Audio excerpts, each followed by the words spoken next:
particular radio station, Human Rights Radio. Some came to give their testimony. Some were trained for walking about without a pass. Now, this is improvement. We only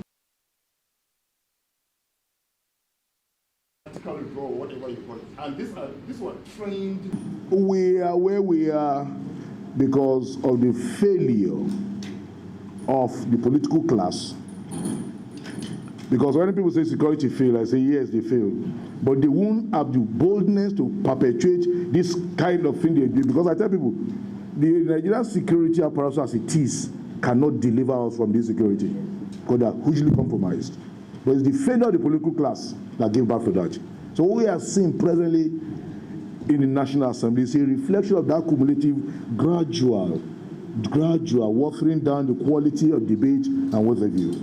The Jonathan era, I am PDP, I was PDP, I'm still PDP today. Those of you who are here then will attest to the fact that, despite the fact that we are the same party, I was on the floor every day to speak my mind on areas I felt the government has not done well.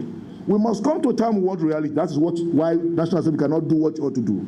The idea of excessive affiliation and loyalty to party, forgetting that when you take oath of office, you didn't take oath of office to defend PDP or APC. The oath of office is about the Nigeria nation.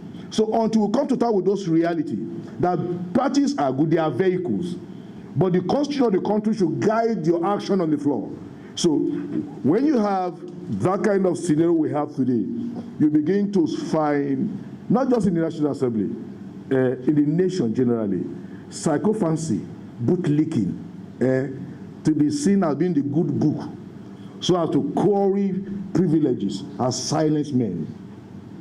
And also you can say the man died. The man didn't die because he physically dead, because his mouth is shut. So we have a shut mouth, a sealed mouth, a mouth who speak from both sides, who want to impress. I have colleagues, unfortunately, who you meet privately. They are very progressive position. On the floor, they are timid and unable to express those so-called progressive positions. In the student movement, those they will call them reactionary elements. Reactionary are those who react based on what happened to just meet the popular opinion. Oh, he's vibrant. You know those kind of mentality. So, but they had no deep conviction until a man is ready to die for a cause. It's not worth living. So, for where we are today, don't expect the radical position. What have you? I forgot when we invited the vice president, how some of our colleagues reacted that we dare invited the Almighty. Did you see the mentality? Some were ready to fight physically for inviting the president of the country. Not summon. I tell people, you can't summon the president. You can't summon somebody you have no authority to sanction. There is no way in our constitution it says summon. Summon means if he refuses, we can subpoena such person. So you cannot do the president. But you can invite. So when the president refuses to come, when you invite him, the parliament has a right to now say this refusal constitutes gross misconduct and now give you room to start impeachment process against him. So that is why the president respects parliament in those climes. They know the consequences of not being honoring the invitation. That's why the fact that the parliament has no power to ask you to come by force. But if you don't come, because of the inherent tendency that could happen or things that will happen, you dare not come.